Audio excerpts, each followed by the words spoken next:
Welcome back, Deep Thoughts listeners. We're out of jail now. So I've been thinking about, which episodes would be interesting to listen to in the last 5 here. Of course, we'll go into bonus mode after that. So we have some critical blank theory things going around the world. So I thought we might create our own critical thought theory episode. Because isn't that the game that needs to be played right now? Getting people to think critically about things. But the question is what is that? What is critical thought? Well, there's a lot of definitions out there that are very clinical and smart sounding. But I'm going to give you what I think is the most basic, fundamental definition of critical thought theory. It's the moment you come up with a deduction of your own. Meaning, instead of absorbing sources, any other source, you know their names. You're trying to have a thought, maybe answer a question, come up with something creative, deduce something out of a bunch of facts that you have. You take a pass at it immediately. And let's just say, for the sake of defining this definitively, it doesn't come to you right away. No, we know this happens. It does come to you right away sometimes, right?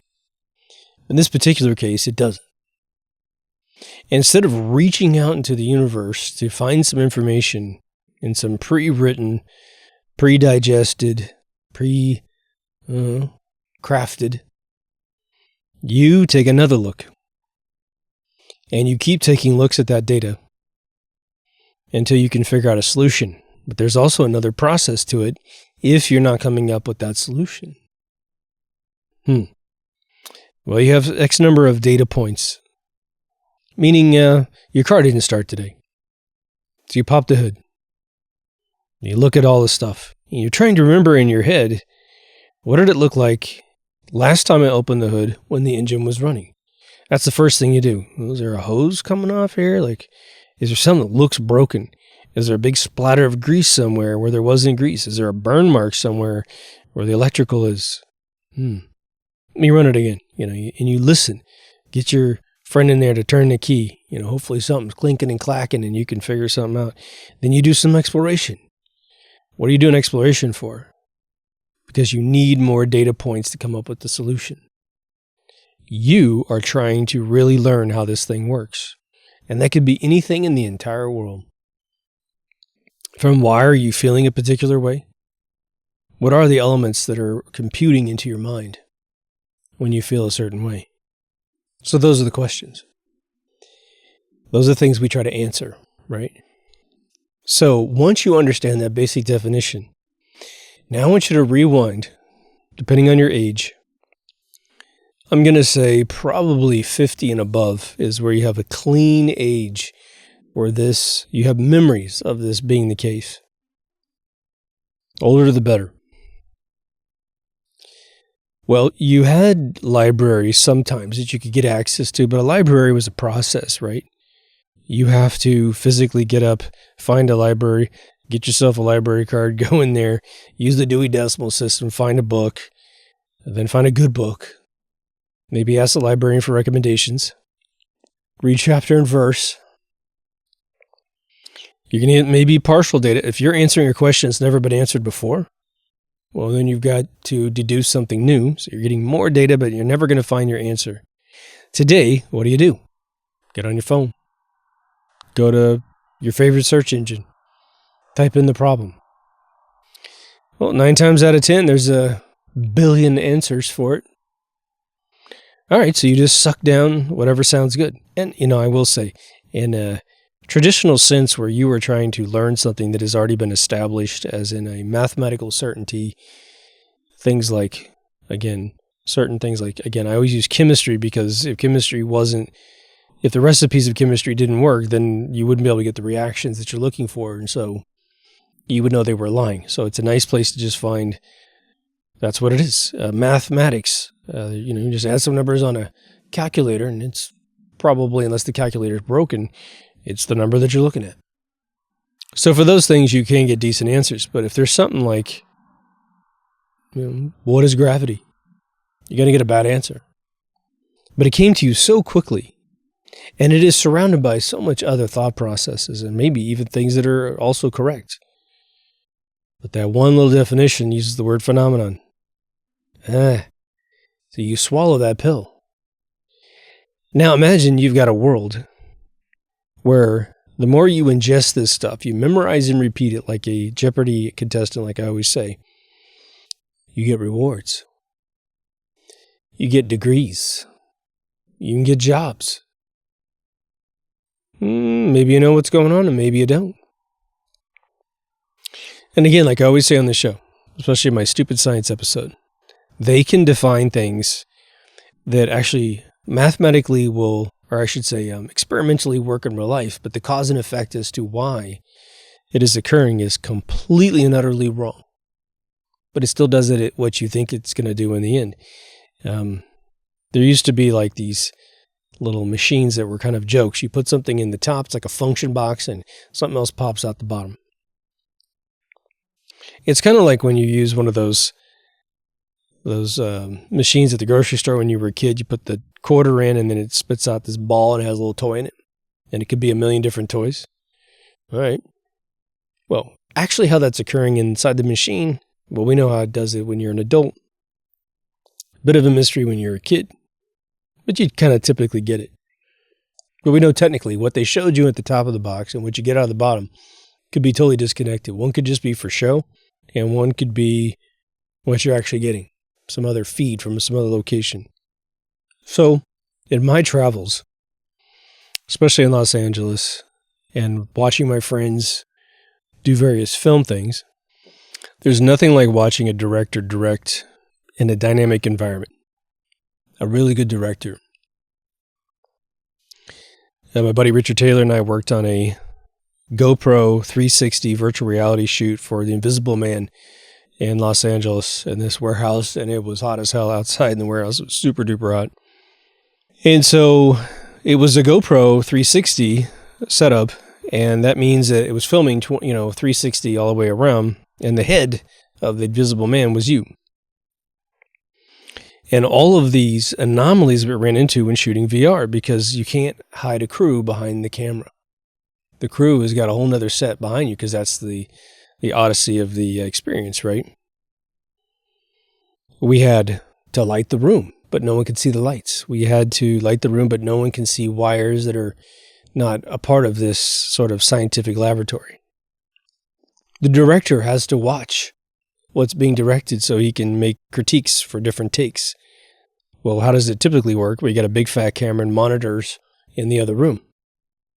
Well, GoPro didn't have any broadcast monitor capability. It's just a GoPro, man. Bunch of them together. So we had to make the director, well, put it this way before I say this. We had to solve a ton of problems on the fly because we just didn't know. And we were being brought in as consultants to handle the final editing and a bunch of other stuff. And they wanted him as a kind of he's an OG director. So the young director from China, he was technically a director, but he's like, he really loved Richard. And he's like, hey man, I want you to, let me have it. Let me know what's right or wrong. And then a cinematographer that shows up, and this kid was not vested in the project whatsoever. He was just lost, man. And he didn't seem to care. It was a weird thing. So we had the first day of setup, and this is all costing money. Renting this warehouse is costing money. The guy that owned the warehouse was kind of cranky because this is also where he lived. And so we had to tear down enough that he could sleep at night. Plus just leaving stuff out is dumb because he might have a friend over, trips over a light and breaks something that we can't replace the next day. So tearing down is sort of a way to protect the set. So we spend the first day, and this cinematic director doesn't know what he's doing. And he wasted an entire day. Now, we did move in a lot of set props and that kind of stuff, but in the end, there was a call really late at night, about 10 o'clock at night, and the director's like, what do you think I should do? And he goes, well, you got to let that guy go. Nothing against him. He's a super nice guy, but he's just doesn't seem to understand how unfinished the set is and how much work we got to do to get this thing to be able to shoot. He's like, I think you're right. And so they clipped the guy, and then the next day we start. And it takes, we're not allowed to go in at 6 o'clock in the morning. So we got to pack up, shower, get out. And then we get in and it's starting to heat up bad. And now we have to figure out a way to put in, 20 lights and hide them all behind obstacles. And so the place is just lit. We got to solve for the problem with the director who can't be behind the camera looking in his pedestrian clothes because this is this crazy sci-fi set. Kind of grungy sci-fi. So we put a lab hazmat suit on the guy, gave him these glowing test tubes so he could be pouring the stuff back and forth, and he has got goggles on so he can keep his eyes forward to watch the performance. But he's also got to kind of coordinate his hands at the same time. So he starts to pour and he can start looking forward. And then he's like, okay, doesn't really matter if he spills it, but he didn't. We also had some blocking in the shot where people are coming up and grabbing the Invisible Man and putting a syringe to the head. And we realized that when playing stuff back, that moving too close to a VR camera, the hands start splitting into pieces, start splitting into hemispheres. And so we had to say, okay, you're not going to shoot him and you're not going to do this in his head. You're going to do it in his neck and you're going to have to turn your hand sideways so that it keeps your hand composited together and solving problems, man. Critical thinking. The reason why, and I sat and watched Richard Taylor just blaze through these problems, just like he had been there before at this exact problem. And the real truth was that he has been a director for 35 years, 40 years, and he had solved these problems, way harder problems, 1,000,000 times. And he was just eating this alive, man. So a big part of critical thinking is trying it, making a regimen, because you learn so much that has nothing to do with the subject matter that you're actually trying to solve. You're getting that as well, but you are also learning the mechanism of how your brain solves problems. One of the things I noticed, and I mentioned this once before a long time ago, but I noticed this starting to happen or at least I started noticing it in people when live chat started showing up on the internet. And I know AOL had a long time ago, but I'm talking about chatting with your loved ones back and forth, or your friends or whatever. And I would type something into chat, trying to answer a question, and then I would get back this reply. What? In chat. Now, in the live conversation, I get someone going, I wasn't paying attention, you talked too fast, you mumbled, whatever. And so I need to say what, because I didn't hear the word you said, or I wasn't hear the end of your sentence, the beginning of your sentence, whatever it was. But in chat, what do? You scroll up and you just reread it until you get it. And if there's something specific about what you said that was not clear, they should say, I don't understand. What do you mean by that? As opposed to, what? Meaning every single thing you just said was so inconceivably mixed up. I'm just going to give you a blanket, And so I would sit there with people, all different types of people. And, some people get, I would be chatting at work with people getting, billion-dollar projects done, and everyone had no problem understanding what I'm saying. And then I go out to my friends and I'm dealing with like piddly squat crap, where do you want to go for dinner? Well, we ate barbecue last night. Let's do sushi tonight. What? So at that point, it started to reveal that we were losing, or they never had, any critical thinking whatsoever. Because the data set just went in one ear and out the other, right? But now let's think about it. Is critical thinking something that every human being will run into as a necessity in life? We'd like to think, yes, of course. But I don't think that's the case anymore. And I think it has to do with the fact that society has started to coddle itself. Weird case in point. I come from Kansas. Well, we're not real rich in Kansas. Quite opposite, right? And so when it comes time to change the oil in your car, or at least back in the day, you did it yourself. You couldn't afford to pay $35 to have someone else just take a screw out of the bottom of your car, drain it, and put the screw back in and pour oil in the top. Some absolutely brain dead thing. They try to juice it up with we clean it out and we do all this. We put a special suction thing. It's like, fuck you, dude. Really? It's taking a screw out. We're going to sell you a bolt that sticks in the bottom of your car. It's got this vacuum hose thing. I mean, it's all this bullshit, right? Okay. Fast forward 40 years. And now everybody goes and pays someone else to do this brain dead job. I mean, hats off to the people who do it. No criticism of them. It's just a job. But the more that we relinquished those challenges into off-the-shelf things, and then the second stage of it is we didn't replenish that extra time that we give back to our life by using someone else's services with something else that might challenge our minds. We're always sold this bill of goods in the world of basically retirement. Even when you're young, well, take your car in and retire into the lobby and watch soap operas or organized news on the TV.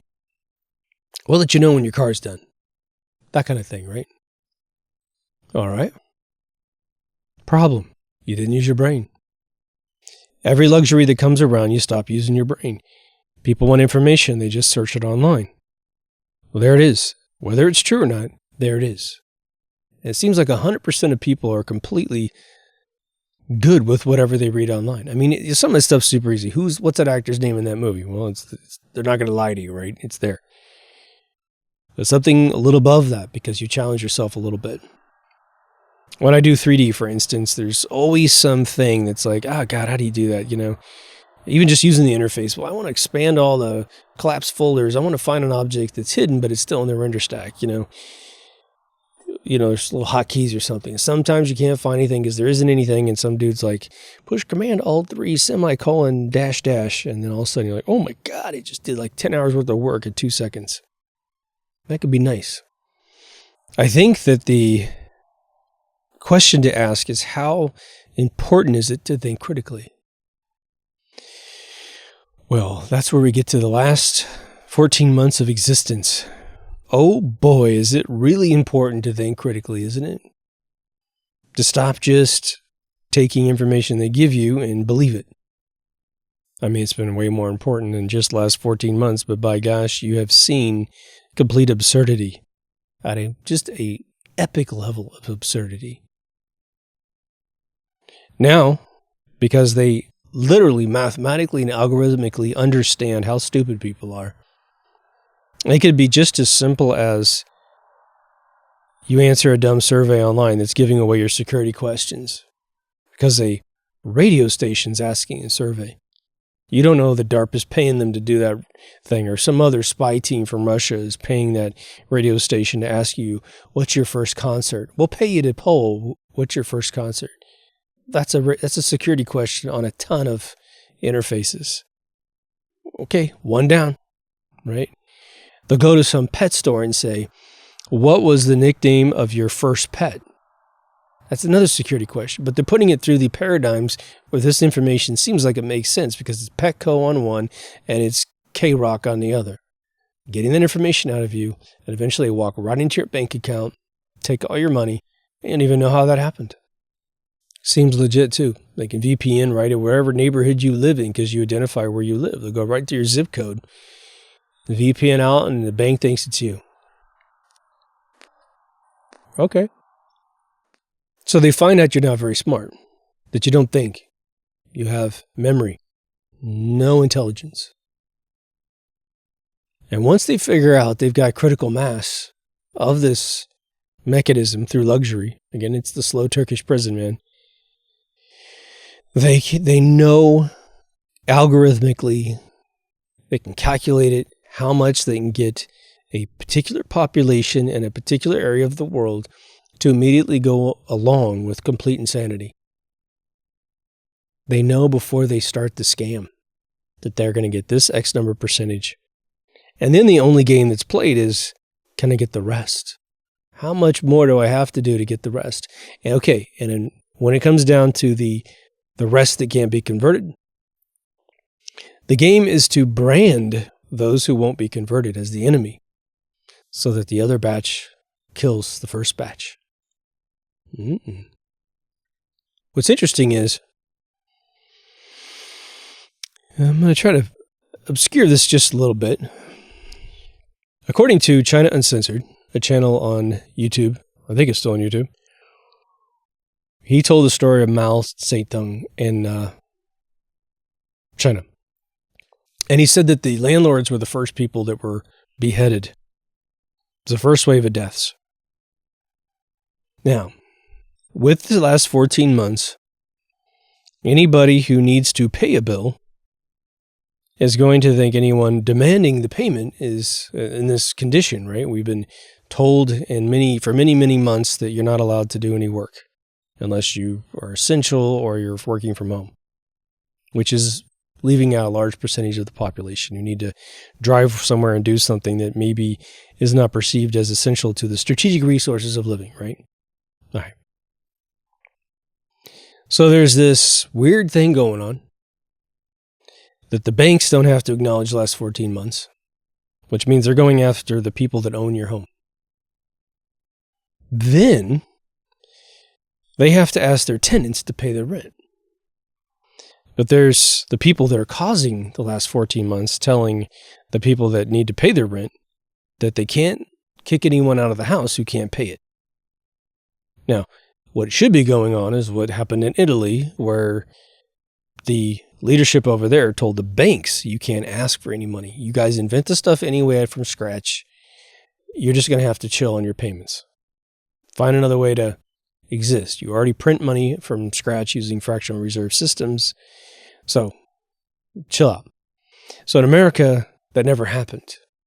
So the Treasury Secretary never put down a moratorium on the banks themselves, which would relieve the banks of perhaps financial obligations on their ends, right? Any payments they owe just get paused until this whole thing's over, thus relieving the landlords, who then can pass the savings down onto their tenants. So today, the landlords are all being bankrupt, and this company's coming through and buying all the homes in America, which is artificially driving up the price of homes. Sounds good if you're in a seller's market, but it spells pure death if you're the one that's holding the house, because all of your credit gets creamed, you have all these problems, and you lose the equity in your home. I mean, that is if you can't flip it quickly. Some neighborhoods sell homes very, very quickly. Other neighborhoods don't. I got a friend who's down here in Orange County. He sold a home before it went on the market for a great price. I got a friend who lives in Bel Air. He's had his house on the market for 6 months. Couldn't sell it. Took it off the market. Got a bunch of lowball offers that are probably $300,000 lower than what it's worth. Okay.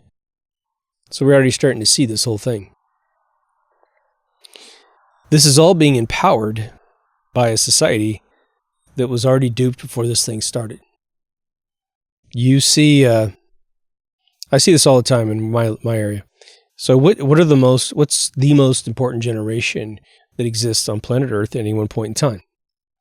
The kids. The kids are the most important because they're going to grow up and take care of this place.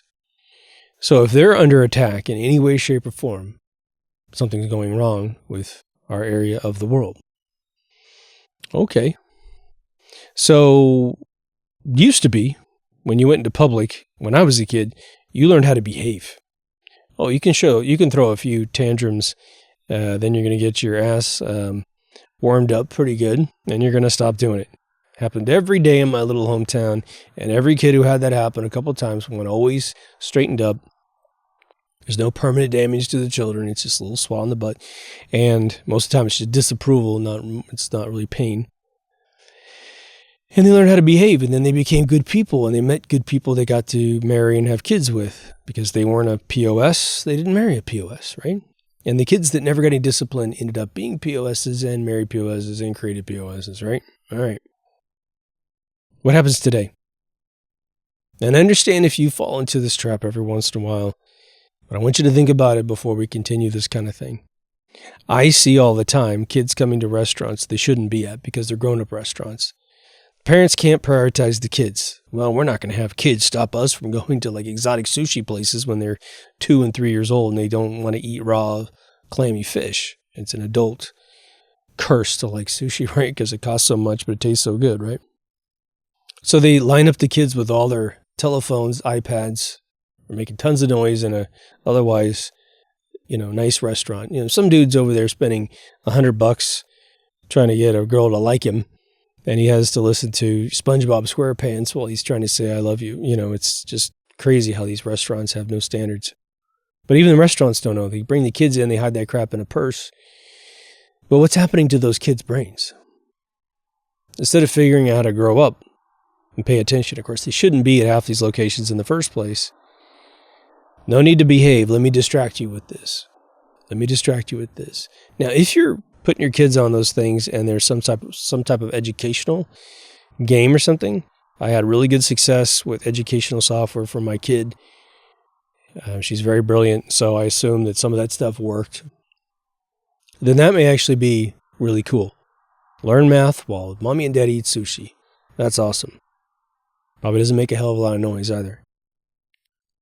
But when I was a kid, I mean, it was really strange that it was all about the growing up. It was about a rite of passage, even from your parents, even if they weren't putting it on point.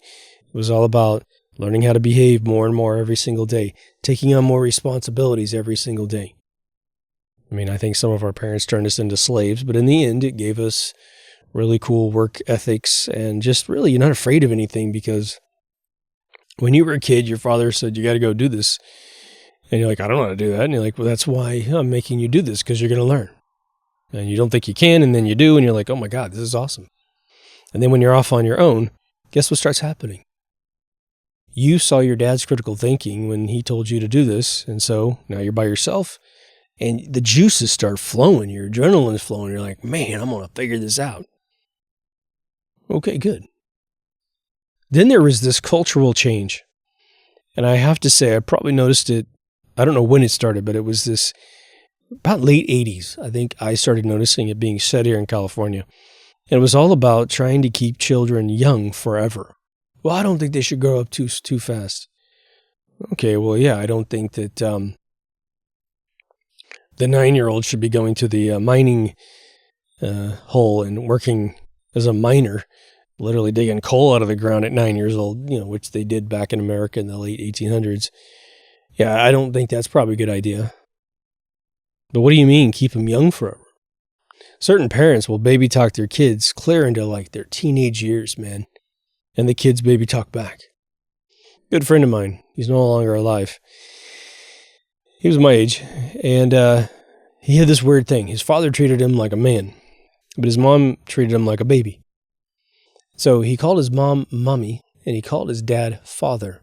Why? Because that's what the different parents who were divorced required. So you have to grow up when he's with his father, and he was like a little baby with his mom. Total weird thing, man. Totally weird. My house was just mom and dad. That was it. Whether I was young or old, that's what it was. But there's been this cultural change. Keep kids young forever. Well, what does that do? Because critical thinking is not part of being a child. Critical thinking is your first rite of passage into probably your pre-adolescent teenage years. Well, there's a hard cutoff, isn't there? There's a point where your parents will say, you got to move out. But if you've been treated like a baby or some sort of subdued adulthood, then when you have to get out on your own, ladies, you guys have dated these, you ladies have dated these guys where they want you to do everything for them because they can't do anything for themselves. It's not even like the old traditional family where, hey, maybe you do like cooking and cleaning and he's going to take care of the car and the trash and everything else. These guys can't do anything. They can't change a flat tire. They couldn't change their oil if their life depended on it. And so you end up having to raise your husband. In my world, raising a girlfriend. It's happened several times in my lifetime. It gets tiring, But what is the other thing that comes with, it's sort of the phrase or the action that happens to identify someone who doesn't have critical thinking. It will be a very quick version of I give up. I give up. Oh my God. Now, hey man, you can work forever trying to fix your vacuum cleaner without the manual of how the thing's put together. And you worked and you slaved and you tried to figure this damn thing out. And you do have to give up because you got to go do something else or go to bed. And the next day you'll have new eyes. You're like, oh God, I totally missed the spring. Oh yeah, I got to do this. That works better. Oh, that works good. That's fine. But giving up is huge. We're always looking for the out to create the space to have supposedly this relaxation and a good time. When what's that do to you? What happens to a muscle if you don't use it? Right? They call it atrophy, right? Okay, your brain atrophies too. Now, I want to reintroduce what I always say to you guys about how a neuron multiplies in your mind, in your brain cavity. Again, when you look at the normal cells in your body, they look like little suitcases, and they split in half and do mitosis. We can watch that in a microscope and go, wow, let's check that out. We just watched that thing duplicate. We know that works. What they weren't allowed to do or able to do was to stick a camera in your brain a long, long time ago and watch a neuron create itself. Because it doesn't just go, whoop, bam, there's a new one. So they kept saying they didn't think you got any new neurons. But then through black dye tests and terminally ill patients, they would black dye your brain, which would absorb into all of your neurons and brain cells and everything, your gray matter and all that. And then they'd eventually, you live a couple more years, and they'd autopsy your brain after you died, and they'd find fresh, clean cells with no black dye in them, signifying cell growth. And they realized, the oldest one I've heard, a 79-year-old man, had brand new cells. They told you you never got any new cells after the age of 10. Why did they say 10? Well, the silly thing is they should have picked the day that your brain, that your skull stops growing, because they know that if you kept the little brain you had when you were a baby, even though we do have pretty big heads, and you look at the adult size head, they know that there has to be cell growth to fill up the cavity. Okay, so whatever that is for you, 15, 18, 20 years old, your head stops growing. There you go. Your neurons multiply due to electrical signal overload. The more that you use your neurons to think, to solve a problem, not just memory recall, okay? An electrical frequency will overwhelm the nucleus of a cell, a neurological cell, and it will eject part of its core, and then the other cells, including the origin cell, will make a coax to it and glue it all together, and you get another switch, a transistor in your chip called your brain. That's why my friends who keep working their entire life until the day they die are sharp as nails. The people that try to relax, the people who try to retire, well, the minute that they cease challenging their mind, because their retirement is built out of nothing, well, they end up in dementia. They end up pretty physically healthy. They don't know who they are. They don't know what room they're in. They only have partial long-term memory. They might know who you are for one day and not know who you are the second day. It's bad news, man. Now, today there's a lot more to it related to the toxins that we consume. I would say, if you're interested in that, look up my episode on toxins at deepthoughtsradio.com, click in the search field, and type in the word toxin. And it'll refer to you a lot of stuff. So there's other chemical mechanisms we're using to pulverize our brains. One of them is this drink they want to give us. So that's a big one. And they know it. They know it has those side effects. Okay, keep that in mind too. But we're talking about prior to that problem. The other one is this. How do you know when you're having critical thought? I mean, you're thinking all day about things. You are solving problems. But which ones are critical and which ones are just sort of automated? Autonomic, let's just say. Well, there's probably a lot of subtle gradients to this answer, but I will tell you that one is very definitive, and it has to do with the fact that one comes with a level of frustration. You might use the word difficult. Again, the example I gave at the beginning of the episode is very strategic. If you are solving problems super fast, it's good. It's a good thing. Definitely helping your brain out, but you're probably not quite overstimulating your neurons to produce any new ones. It's not the end of the world, okay? But I will tell you that on some sort of heartbeat in your life, you don't want every minute of your day to be this, because you'd rather probably die than to do this all day long. But it's fun to have a little challenge that presents a sort of comfortable level of frustration or challenge, to make sure that you challenge yourself with something where you can't find those answers real easily. For me, it's 3D, for sure. Absolutely. Sort of coming up with episodes. That's another one. But I go into something in 3D. I'm creating an object that I think I've created a million times, and I turn on the shaders and I start looking how the shadows are casting on this shape. Man, it's really weird in this one area. I look at the geometry. I do a few little quick fixes, and nothing seemed to fix this thing. I'm like, damn it, I got to get rid of this weird thing where the bevel's not looking right. It's not shading. It's not casting light properly. And then I'll look around and, oh gosh, I got to add a supporting little line here and cut here, and then boom, it all of a sudden works. And then I try to take a moment to think about, okay, let's try to memorize what the hell you just did. What was it before and what is it after?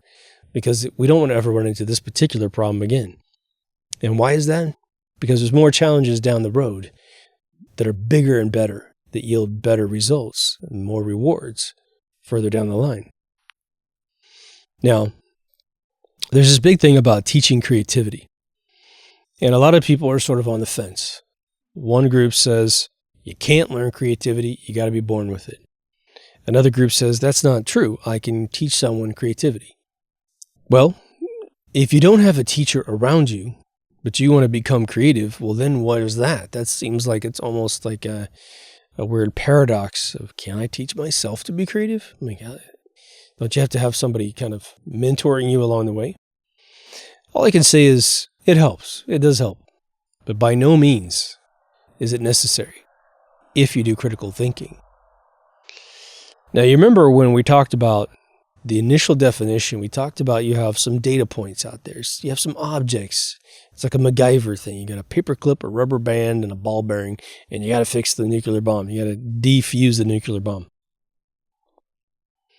And so you're trying to figure out how this would all go together to make something happen, right? What starts happening with your mind, the more that you critically think, is that you'll start building a increased level of containers that you can perceive at any one second in time. Now, some of you are old enough to remember that the reason why they created a prefix of 3 digits and then a suffix of 4 digits for all phone numbers in the United States, area codes were barely ever discussed before pagers hit the deck. You have to ask a friend, what's the prefix for, what's the area code for New York, So I'm going to tell you. But they picked 7 digits because they knew the brain could store 7 digits pretty easily. It just happens to be some geometry in the brain that works it out.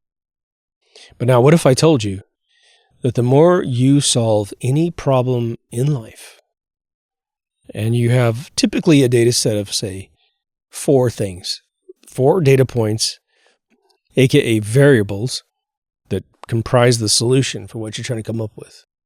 Could be way less, it doesn't matter. Let's say you get really used to 4. Then at some future point, without a notification in your telephone, you can all of a sudden handle 5, and then 6, and then 7. Some of you might go from 4 to 8. Well, here's where creativity starts to happen spontaneously. So you're sitting around and you're thinking about what you could do in a particular situation. For instance, when I did the intro to the show, it was a lot of different choices. I had cameras. It's all virtual, so I can make 100 different cameras, 100 different shots. There's probably at least 6 shots of the intro that never were used. Didn't fit the music, didn't fit the narrative, slowed down the shoot. Just didn't look impressive. But what I'm trying to do is figure out the most dramatic scene. First time I shot the headlights turning on the pod before it starts to rotate. I realized that it was turning on in a room without any volumetric light in the room, meaning no mist. You couldn't see the beams of the lights coming out of the pod. Well, I had studied how to create that kind of what they call volumetric light. It's the flashlight in the fog, right? And so you can see this nice beam of light. You see it all the time in shows, right? Especially Star Trek Enterprise. So I'm sitting there thinking about the problem, and the problem has X number of variables that I'm trying to use to solve the issue. I got a pod, I got a camera, I got lights. That's 3 things. Maybe animation, 4th thing. But I got lots of other sockets left that aren't even being used. So as I'm thinking about this problem, my brain goes, well, I got another socket over here. What about volumetric light? Oh, yeah, volumetric light. That's cool. What about a backlight? Let's watch the movie again, see what the room really looks like again. Oh yeah, there's this blue strip light that's sort of up above the pods, hanging up there in the rafters. I got to put that thing in. Everything's making it more dramatic. I started rendering the frames. The frames look really flat because there was no contrast in the frames. There was no real darks and lights. So I was like, oh man, I got to post-process this thing.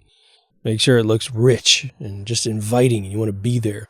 A little cartoony on a subatomic level, and a little movie-ish on another level. There was a lot more things I wanted to do, but I was running out of time. This is where you can get a creative realm opened up in your brain. The more you train your brain to take on more and more variables to solve problems, the more you'll have spare sockets to apply to any one problem coming up in the future. When you enter life as a non-challenged person, for instance, when I would teach defensive driving to my friends, when they would move from rural areas to the big city, one of the big things I tell people to become a fabulous driver is to keep inventory of all the cars that are driving around you. That's why you have to use your mirrors. You're introducing and subtracting. So that car that exited, you subtract that inventory from your mind. You're also looking inside the car to find out who's driving the car. You observe a car for a few seconds to figure out whether or not they're swerving on the road, driving slow, driving fast. You see a young kid who's 15, driving a little quick. Be careful, that kid's on a death wish. You see the student driver hanging on with 10 and 2. Well, they're going to be a little brittle. You don't want to get anywhere near them and freak them out because they're going to oversteer and kill people. So you're itemizing every single car and keeping it in your memory. From cars behind you, cars coming up on the side, and everybody in front of you. Once you do that, then you almost become a big machine learning computer yourself. You can predict, minus someone coming up 130 miles an hour or something, minus something crazy just introducing itself, which I also teach, right? Expect the unexpected. The big problem with big rigs is they block a lot of the cars in the inventory. So if someone in that other area, that blind spot, swerves in front of them, now you got a gigantic truck that can kill you, potentially coming into your lane. So I usually get around them and, not quickly or anything, but just kind of keep my distance if I can, because they're death machines. The brakes also go out. And when they go out, they're just like missiles going through traffic, right? The more you understand the medium of your creativity, and it doesn't matter if it's math, woodworking, building guitars, trying to figure out how to put plants in your front area of your house or whatever it is, the more you understand the art of what you're doing, and the more sockets you open up in your brain by using your brain everywhere else, you'll just find that the universe comes up and goes, hey, what about this? What about that? What about this? They use all your empty sockets and they're just rotating the choices through like a video game of, hey, you want to wear this shirt? You want to wear that hat? How about this glasses? How about this style of nose and beard and shape and stuff, right? My concern is that we all know what critical thinking means on a fundamental level. The concern starts where, well, is anyone ever challenging themselves? Because it can be uncomfortable. Ask anybody in the gym. Like I always say, you lift weights to tear muscle. Okay, well, you lift weights until you go to your terminal point where it burns so bad you can't do another one. That's when you know you're worked out. And the second you drop the weights, the second you get up from your sit-ups, you get the adrenaline rush. Oh my God. And you feel like a new person. It's like a little mini energy drink. It's really strange. It's fabulous. It's just the way God designed the human body. We weren't meant to be sitting on our asses all day. We never were allowed to sit on our asses all day a long, long time ago. Move, move, move. Get shit done, I was just having this conversation. I've had this conversation twice in 1 week, so I want to mention it with you guys. I've had two people ask me, what did you think of the new Star Trek reboots by J.J. Abrams? And I said, unequivocally, they're crap. All three movies, utter crap. Third one, the worst ever. The Simon Pegg one, just awful. But there was one scene in the Simon Pegg version that I thought was brilliant. It felt like an outside writer came in to clean up their mess. And it was when there's an alien. I won't ruin it for you because it's such a great movie. There's an alien that he's created this super weapon. And these Star Trek people are going, why are you making this weapon? Why do you want to hurt people in the universe? Why are you at war constantly? Like, what the fuck is wrong with your race, basically, right? And this dude, like, turns to them, and he's like this crazy lizard dude, man. And he says, it's one of my favorite actors from Pacific Rim. And he says, we found out a long time ago, way before you humans ever crawled out of the sludge, that if we stopped warring, that we atrophy, basically. I'm paraphrasing, but we become weak. And because the universe and the galaxy is made out of a ton of aggressive races, that we have to stay strong at this phase in the galaxy because everyone's coming to take our stuff away, to genocide us out of existence, the Borg, etc., right? And I'm sitting there listening to that, I'm thinking, damn. It almost reminds me of the Natural Born Killers in dialogue with Woody Harrelson, where he just lays out that dialogue that we're all basically feral animals and that we've only convinced ourselves that we're civilized. And, wow, there's a lot of truth in that little Tarantino moment. But I started thinking about this dialogue from Star Trek 3. And I thought, man, that is actually a morbid truth to the universe. That you do have to stay strong as long as there's one scumbag on your planet that wants to rape and pillage and genocide people. Unless you can get rid of that whole race of people, meaning like that clique, not necessarily a race, but like that clique of people out of the universe. Everyone has to stay strong and look over their shoulder to a point. Technology can help, obviously, stop these people. But because of religious doctrines and other made-up doctrines that the people who control the world introduce to make us hate each other and make us think that we're really don't want the same thing in the universe, which is peace for everybody sort of thing. This stuff continues. So how does that apply to critical thinking? It's metaphorically the same exact thing. In the Star Trek episode, it was all about war. Brutal, life and death war. With our minds and the way that the world is working right now, there are some of us that think that there's a life and death choice to be made in 2021. We really believe that the data shows that this is a potentially super, super pivotal moment for anyone's future. And it's sort of got this, kind of bummer side to it, which is even if you are the one that doesn't choose it, if all the people who did choose it disappear, what's left for the rest of us? Like, what's the next plan? But before you go to some macabre reality, which is easy to do, I understand. The real question is, how much can you improve your life, your personal life, by experiencing the joy of your capability? We ask ourselves a lot in this life, once we reach a certain stage of enlightenment, why are we here? And I think most people get to a point where they say, well, we're obviously here to be tested. Don't disagree. What we're being tested on, well, that's always the blurry answer. We want to know, but we're not sure. I think one thing is probably certain, though, that the test is as three-dimensional as it could possibly be, meaning every metric of life that we can live can be the test. And I think the beautiful way that the universe has been designed for us is that we can actually elect to choose the various spectrums of the challenge. Some people think that building their body really big is their challenge.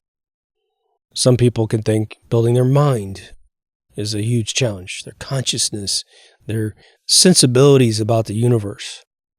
Answering that question of why are we here? Life, the universe, and everything, right? Which of course is 42. Here's where critical thinking, I think, becomes the huge paycheck for everybody. The more that your mind is capable of bringing on critical thought, the more that your challenges, let's just say, can be, or the spectrum of your challenges that you can choose for yourself, it keeps opening up and opening up and opening up.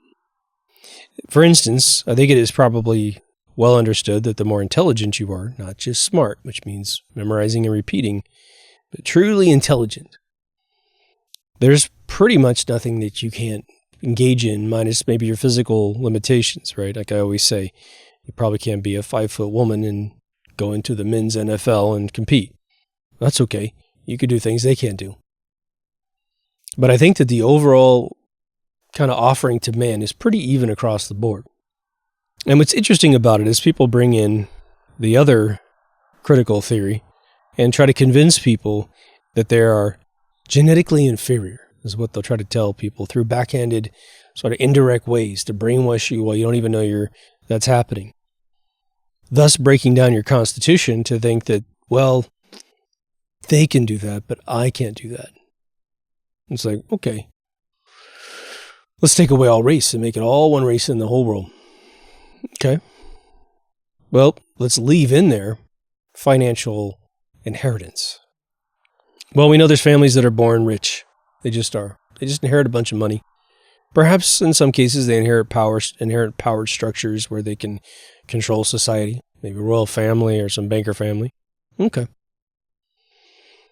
But if you truly trace the lineage of any one of those families back, well, there's a broke-ass version of the family. You may have to go back several millennia for some of these families. But there's a broke-ass version of their great-great-great-great-great-grandfather or grandmother. Probably in this world, grandfather. And something happened. Someone hustled. Someone busted their ass. Someone made sacrifices. Maybe they stepped on heads to get ahead. In the end, they got ahead. And then they passed that virtue down. But they also had to teach the next generation to keep the money. Keep the power structure. Because, again, the way that my friends who grew up in very affluent areas of the world have, they have a problem believing in any type of overall power structure in the world being controlled by families. They do. And there's a reason for that. Because they grew up with kids who were descendants of very, very wealthy, just industrial families. And they watched those kids turn into complete losers, drug addicts, or just never accomplished anything. They were in the Turkish prison for the rest of their life, given everything that they wanted and therefore never achieved any critical thought. And so they don't believe that there could be a cabal of families that could ever do such a thing. All right. So I let that come out and I go, okay, oh yeah, that makes sense. And then I go, what about the Rockefeller family? They did really well. What about the Rothschild family? They've done really well. What about the Windsor family? Saxe-Coburg family? What about all those families? Oh, well, let's look over there, squirrel, We've seen this. Somehow families have it down pat. Somehow. And, there's a psychopathic element to that process, of course. There's a sort of kill empathy methodology they use. But we don't have to be them, do we? The reason why I'm mentioning this to you is that, one, you don't have to be evil. Two, you're just the first generation if you don't have all these things. But I will tell you, regardless of the specific of being rich, I know a lot of very unhappy, wealthy people. And it's because they never had to create or gain critical thought. And so by the time they figure out they're unhappy, their brain is not equipped. Their parents are dead, they're gone. And maybe their parents are exactly the same way. Maybe there's so much money in the family, no one's had to learn anything for 100 years. But their castles are paid for, blah, blah, blah. That would be a curse, man. I'm talking to my buddy last night, and he was talking about who's rich and who's poor in this world. And every example he gave was monetary. Money, money, money, money, money, money. And I said, you know what? I think who I think is the richest person in the world right now? Someone who knows not to take the drink. That's the richest person in the world right now. At this point, critical thought gifted them with that rationale. Probably. Either that or they were really trusting someone else who had some critical thought. That's the richest kind of person. A person with great critical thought is the richest person? It's that old question. What would you rather have, all the knowledge in the world or all the money in the world? The fool takes the money. The genius takes the knowledge, because they know with knowledge they can have as much money as they want. There was a wise soul online for the last 4 years, and he said something very interesting. He says, you have more than you know. And I think that applies to us in life. We do have a tremendous amount of solutions for things that we simply don't perceive that we have.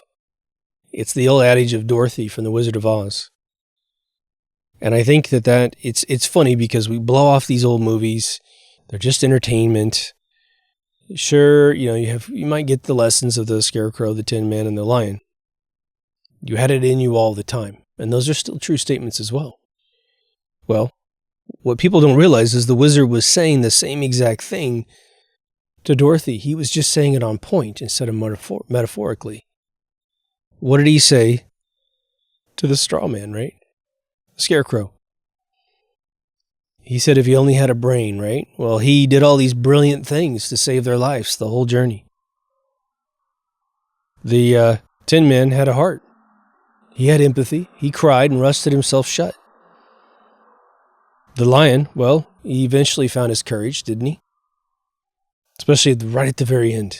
So he proved to him, you guys have everything that you think you don't have. And the Dorothy's like, well, what about me, man? I know I got a brain, I got a heart, and I got courage. I just need to get home. He says, you see those red slippers? Bang them together. Boom. She's home. So imagine all these things in life where we think we need to buy stuff to get into the thing. You want to become a robotics engineer? Well, you probably got to get some books, learn about electronics. Then at some point you need some components to put together a circuit. You want to become a painter? Well, you can study it for a while, but eventually you got to buy some paints and some canvas. Learn how to sketch, pencil and paper. Now you're thinking, man, I want to be really smart. I mean, not just smart, but intelligent. I want to be able to see things strategically before they happen, just like a chess game. You don't have to like chess. But you want that sensibility, right? And you suddenly realize that when you trick your brain into deciphering something, that you actually were born with every single thing that you need to gain that critical thought. You just had to have someone lay down the foundation for you. A bunch of people play Sudoku, right? Well, that's challenging, man, to figure out how to line up all the numbers and stuff, right? Try to find a project. That's my thing. Play a game that challenges you, something intellectual. Used to be that old game Mastermind, little pins. Those old games, man, they were so clever. The problem with, I want to just throw something out there specific, is that there's a lot of these perceptions that like mobile games are really good for you. There are some out there that are good for your brain. The problem is that you can get pigeonholed into the mechanism. It's incomplete when it comes to the way life works. The other thing is a lot of these games need a lot of money to continue playing them. They don't design games anymore, really, where you can pay $5, you own the game, and you get 1,000 levels. There's some out there. But then again, the dimension by which they challenge you is not wide enough. It's on a spectrum. When you start doing projects on your own, something, again, that is like very manual, very tangible in this world, or I would say, 3D is a pretty good ass kicker. But regardless, you end up bringing in so many different flavors of the challenge that you learn a hell of a lot more about the world through learning a lot more about yourself. And again, the reason why they teach you algebra in school is not because you're ever going to use it in real life, but they do a real piss poor job, in my opinion, of sitting down in the class and saying, the reason why we're teaching you algebra is very specific. It's going to teach you how to think. And they never lay out the benefits of what it's like to think. And so you go in this class totally confused. It's so esoteric that you're like, man, I know I'm like 15 years old, starting this stuff. And I know I haven't been around the world and I haven't launched a rocket all by myself, but like, where is this stuff going to be used? No one has a grasp of aerospace usually by the age of 15. Maybe if you're a prodigy kid, you do. But that means you probably got a father or mother who's doing it and they're shoving it down your throat when you're 3 years old. Then you'll get it and you don't need any help from anybody. My dad sat me down in 3rd grade, taught me the basics of algebra. Just the basics, man. An equal sign and the equation on one side, the value on the other side, and how to deconstruct and simplify. And he did a really brilliant job, to be honest. It was something really simple. I remember the day him showing it to me, and he challenged me to, solve a few little easy problems, and I did. And of course, I was getting some stuff wrong, and he was correcting me. The bummer is that when there was a benefit and there was kind of a bummer. The bummer was that when he was done, he was busy in life. He wasn't able to continue pushing me in that direction. Like if I went home to him every, other day and he would challenge me with something new, it would have helped out. But what he did do is he installed that different way of thinking for a 3rd grader. It's like I was just learning my addition and subtraction, let alone my times tables. And all of a sudden I was doing A plus B equals C kind of stuff, right?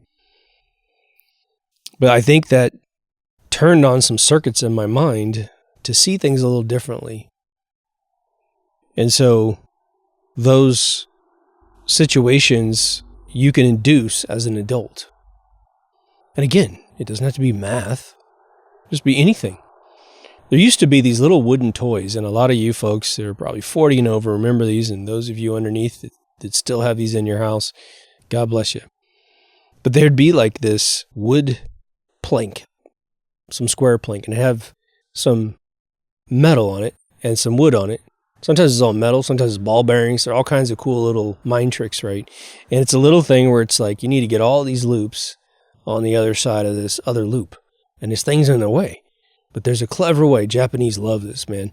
There's a clever way of like moving the little loops in a way and jostling it so this freedom happens and you can get all this stuff that looks impossible to be on the other side. There's that little trick that's going around the internet. It's been going around for 4 or 5 years. It's probably an old bar trick. But you take a $20 bill in your currency and you take an empty bottle, it's all dry, and you turn it upside down, you put the nose of the bottle on the dollar bill, and you challenge someone in the room, you can have the dollar bill, the $20 bill, if you can pull this $20 bill without tipping over the bottle. And of course, anyone who tries to pull it fast, pull it slow, the bottle falls over. And I saw one the other day where this awesome father, he probably knew how the trick worked, but he let his son win the game. And he put some type of currency underneath the bottle. It was a foreign currency, so I couldn't see what it was. And the father had to match that currency. So it was like a bet. So it was 2 of those, whatever it was, dollar bills or whatever. And the father knowingly pulls it and knocks over the bottle because he wants his son to win. Great dad, man.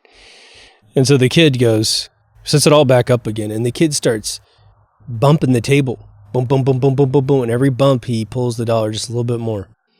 And of course, the bottle's jumping in the air microscopically, and he's able to pull the dollar. And then eventually, he does it 5 or 6 times, the dollar comes out, and he grabs his dad's money, and his money runs out the door. And his father then just kind of looks at probably the mother filming it or something. It was just great. The kid learned critical thinking in the middle of that trick. Kids who learn magic are typically pretty smart kids. Remember Johnny Carson? I don't know if you know his life story, but as a kid, he wanted to be a magician. So he learned a bunch of magic tricks, right? And what that did was that built up his intellect, his brain, so that when he needed to be the best talk show host on planet Earth, he got the job. And he had to juggle all those variables of, man, he had to do his monologue every single day, pick the jokes. He had to get an introduction to every guest that was coming through, figure out what the hell they're going to talk about. And of course, it all became autonomic after a while, just automatic, man. So that can be the same thing that we experience as well. So I think you feel me. This can be a really fun game, and you can start at any point in your life. In fact, it can be sort of the mechanism by which you dig out all those old or just one or two of the things that you kind of put off to the side. Things you're like, well, man, I've been working on this project for a long time, but it got hard. And life got hard too. So I put it off to the side because I need to focus on something else. Then life calms down, at least calms down enough. You can drag out that other stuff and go, okay, let's look at this with brand new eyes and let's get clever. And obviously, the more difficult it is, the people who have gone through this several times, they start getting aroused, almost sexually inside their mind, because they know something amazing could happen at any minute in the process. Very, very important. If you've been stuck in the Turkish prison, meaning you have done nothing more than to make your life comfortable 24/7. Obviously, from one perspective, there's nothing wrong with that. My caution to you is brace yourself for dementia, at a minimum. Your brain will atrophy because it already is atrophying. The older you are, you might think teaching an old dog a new trick is impossible. It definitely can be more daunting. Some people are self-starters, some people aren't. Some people want help from other people as they're going through tough times, and other people are like, leave me alone, I'm going to figure this out. Whatever works for you, that's what you do. It'd probably be a good idea to tell people you're challenging yourself in case you get cranky. Probably be a good idea to tell someone, okay, I'm going to be doing this. You know a lot about this, but it's important that I learn this on my own. So please just let me struggle all by myself. I might come to you from time to time, but overall, I want this to be my experience, You want to manage the situation is what I'm trying to tell you. So many times we change our lives and we go off to do these miraculous things. And there's usually two major mistakes we make. One, we don't tell anybody. And then we're in a weird state of mind at some point. We're not friendly. The other kiss of death is telling everybody what you're doing, which sets a bunch of expectations in your mind for them. I'm going to do this. Oh, really? Great. And then you're like, oh gosh, I don't want to do this anymore. Or it's taking a lot longer. And the longer it takes, the more you think you look like a horse's ass to people you brag to. And so wouldn't it be best just to kind of keep this to yourself? And you just say, I'm exploring this. Just kind of let them know you're interested in this. Set no expectations. Well, I find that statements like, I don't really struggle with this anymore, but I have used the mechanism of like, if I'm telling someone about, maybe I'm interested in this, maybe I'm not. I'm just kind of taking a peek right now. That way it's like I'm letting people know. That way if someone has some information they want to share with me to make it a little bit easier, then we got it. And if not, no big deal. It wasn't really. I got into it, and when I realized what my full success might be in this particular thing I was interested in, it wasn't that interesting. Whatever. Be careful. Anyway, hope you dug that. If you haven't been to deepthoughtsradio.com, it's never been more important to go bookmark that, as we have changes going on.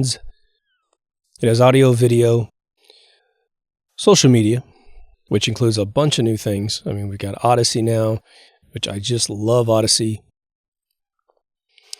Rumble is at 520 right now, so it's going to be continuing to put up new videos. It's really amazing, and there's an app on your TV. Fantastic. But there's also an app on your phone for Odyssey as well, odyssee.com. Social media is pretty much Facebook and, actually, there's a bunch, excuse me. Locked Facebook group, which is really well developed. If you're interested in that, you have a Facebook account. You haven't closed yet. Twitter, I just have random nights where I post a lot of stuff, and weeks I don't post anything at all. But we have all the other ones, Gab, Minds.com, Getter. Got this spider, it's like doing little maneuvers here. But there's a whole bunch out there, so get a look at that. We have all new remastered season 1, a store with some brand new shirts, some funny shirts starting to sell, so appreciate that. The profit margins are crap on those shirts, just so you know, for me. So I know you might look at this. They're in the $20 realm for a shirt. Now, I've bought several, so the quality is really, really high. I kind of backed off of trying to create like 1,000 different variations. And I've also created a page on our website that is clearly showing you the choices of the new shirts. So when you click the store button now, it doesn't send you to the store directly. It sends you to a nice page that shows you the shirts. Then you click what design, front plate you want. And then when you get to the store, you're going to see all the options of all the other designs that you can get, whether you want a hoodie or a t-shirt or something like that. And so all that helps out quite a bit. So I appreciate you guys. To those of you come in through Patreon and PayPal, I want to explain Patreon people get a whole list of fireside chats that you guys don't get without it. But you also get the episodes about 12 hours before everyone else. We are live again. The only thing I've noticed is that encoding is taking a tremendous amount of time. I don't know if that's something they set. I can't imagine I've ever been on a high priority, so I tend to think it's not something. We are definitely having our subscriptions altered algorithmically. I now can prove that in a court of law at this point. But what are you going to do, right? Was it 230 protection is got to be removed before any of that's going to change. But we already have 84 subscribers on Odyssey in about a week, so that's pretty amazing. Super fast engine on that. Super fast engine playback on Rumble. BitChute is using a distributed computer methodology, so it's a little bit slow when you push the play button, but every single video that I've ever put on this channel is on BitChute. It's the only alternate that has every episode. But deepthoughtsradio.com is your friend. Just use the search field. As I've been migrating things to Rumble, I just use my own website to copy and paste the titles and descriptions over. And it's really snappy right now, so I'm pretty happy.